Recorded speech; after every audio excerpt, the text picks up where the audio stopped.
Our next question comes from Dave Kennedy. The Bill and Melinda Gates Foundation has given $18 million to the Kirby Institute, UNSW, to conduct HIV/AIDS research. Following on from that, Chuck Feeney's foundation gave $10 million to help build new facilities for the Kirby Institute, UNSW, to help do that research. Now, we are thrilled, I'm thrilled as an Australian, that the American billionaires are coming here and helping us with all of this medical research funds. It's very difficult here, malaria, tuberculosis, HIV, but particularly for HIV/AIDS. And I appreciate that America and Australia have different traditions when it comes to philanthropy.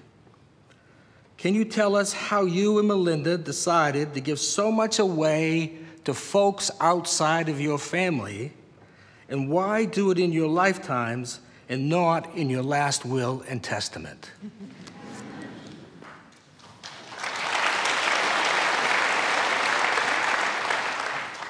Well, Chuck Feeney, who you mentioned, is one of the great philanthropists of the age, and I encourage everybody to look at his example. He's pretty much given away 99% of his money to phenomenal things, and it's really a great example that both Melinda and I have learned from. You know, when you're lucky enough to have substantial wealth, what are the possibilities? You know, you can build a pyramid. You can have, 400 people fan you. There's kind of a limit to consumption. And so then you have to say, what do you feel, what are you affiliated to? What really counts for you? If you feel like you're a citizen of the world and you want to help all of humanity, then you think, where is the greatest injustice?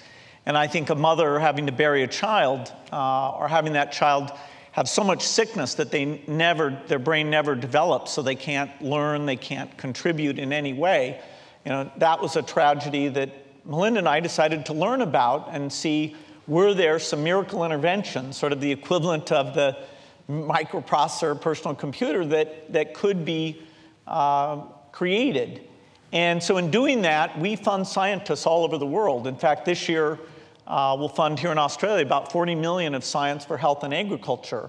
And that's done strictly on whoever does the best work in the world is who is going to end up getting that money. And so it's a real testament to the quality of the science in Australia that a lot of that happens. Bill, at the core of that question was another question, I think, and that is why Australian philanthropists aren't stepping up to the mark. 2 Americans named there. We don't hear a lot about Australian philanthropy. Are our billionaires too greedy? Well, I don't think philanthropy should be promoted just, to make people feel bad or anything. I think when people see examples and they see that it can be done well. And it's uncomfortable at first because it's different than making money. The business you make money in, you're good at. You understand the metrics. You've seen it at work. And so when you make the transition to start giving away, you feel, very naive. And of course, charity, it's very hard to get it right. I do think philanthropy all over the world is on the increase.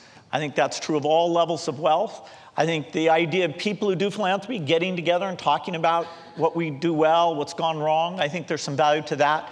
We've got a global group called the Giving Pledge that is now international. Andrew Forrest is a member of that. I think all of that will encourage more people to come in, but they should do it because they are passionate about something, because they want to be philanthropic. And I don't think you can take it with you, so what's the alternative? Okay, let's move